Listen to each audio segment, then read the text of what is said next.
বর্তমান সমাজ ব্যবস্থার পরিকাঠামোর উপর ভিত্তি করে একটা কবিতা বলি। সত্যিকারের মেধার দেবে না কেউ কদর, সত্যিকারের মেধার দেবে না কেউ কদর, বড় বড় পোস্টে বসে আছে যত বাঁদর। একজন যদি ডাকে হুক্কা হওয়া, একজন হুক্কা হওয়া ডাকলে পরে সবাই গলা মেলায় উচ্চ স্বরে, একজন হুক্কা হওয়া ডাকলে পরে সবাই গলা মেলায় উচ্চ স্বরে। আসল মেধার দেবে না কেউ কদর, বড় বড় পোস্টে বসে আছে যত বাঁদর। একজন হুক্কা হওয়া ডাকলে পরে সবাই গলা মেলায় উচ্চ স্বরে। রাজনীতিতে মিশছে ধর্ম, রাজনীতিতেও মিশছে ধর্ম, মানবতার কেউ বুঝবে না কো মর্ম।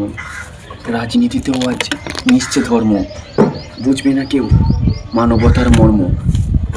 জনতা আজ হয়ে আছে বোকা, বাচ্চা শিশুরাও মোবাইলের পোকা। জনতা আজ হয়ে আছে বোকা, বাচ্চা শিশুরাও মোবাইলের পোকা। দুঃখ পেয়ে নেই কোনো লাভ, পরিস্থিতির সঙ্গে করে নাও ভাব। জনতা আজ হয়ে আছে বোকা, বাচ্চা শিশুরাও মোবাইলের পোকা। দুঃখ পেয়ে হবে না কোনো লাভ, তাই পরিস্থিতির সঙ্গে করে নাও ভাব। আমরা অন্যকে দেখে নিজেকে মাপি, আমাদের স্বভাবগত গুণ হলো আমরা অন্যকে দেখে নিজেকে মাপি। আসলে আমরা সবাই এখন জ্ঞান পাপী।